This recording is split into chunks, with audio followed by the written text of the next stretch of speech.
राणू चंद folklore नहीं है, वो एक हकीकत है, उसको हम फोक नहीं कह सकते, मगर वो एक ओरिजिनली जो, क्योंकि गुलाम शाह करोल ने जो उससे कहा कि जी हमें दो, उसने कहा नहीं, तो उसने कहा जोखियों को कहा कि जी उसको ख़त्म करो तो मैं आपको जाम का लक़ब दूंगा, जोखियों ने। तो फिर उसको लक़ब के लिए उसने उसको कत्ल कर दिया, अपने आदमी भेजे। उसने कहा कोई नहीं जी, कर देते, ये क्या मसला हुआ। अपने 30 आदमी भेजे, राणा को कत्ल कर दिया।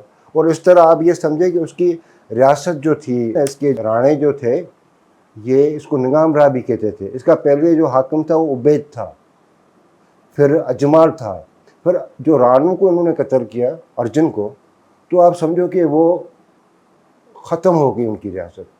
तो ये करोड़ों उनको कुछ कर नहीं सकते थे। ये बेचारे कहाँ जाते अर्जुन, दरिया का पानी आता था, एग्रीकल्चर था।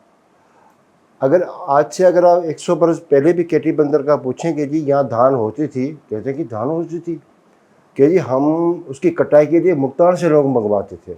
इतनी बेताशा धान होती थी, और उसके लिए कोई ज़्यादा किसी आपके वो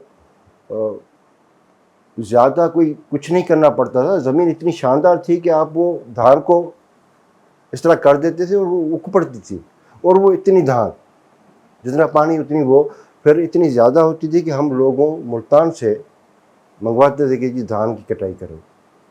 और क्योंकि वो धान ज़्यादा थी, मीठा पानी था, तो मवेशी बहुत थे, आपकी भैंसें थीं और गाय थी, बकरियां के रेवड़ थे, मुआशी तौर बड़ा ज़बरदस्त इलाका था वो। ये जो राणा अर्जुन था, डॉक्टर बलोच के मुताबिक, ये क्योंकि उन्होंने कुछ ने इस्लाम कबूल किया था, कुछ ने नहीं किया था, तो तारीख में इसको हिंदू के हवाले से, तो इसकी तो या तो समाधि होनी चाहिए, कब्र नहीं होनी चाहिए। अब मैं क्योंकि वो बलोच साहब की जो किताब है उसमें मैंने पढ़ा कि जी ये कुछ ने इस्लाम कबूल किया था, कुछ ने नहीं किया था। ये जो राणा अर्जुन था जिसको इसने कत्ल करवाया, वो हिंदू था, तो अब या तो उसकी समाधि होनी चाहिए, कब्र नहीं होनी चाहिए।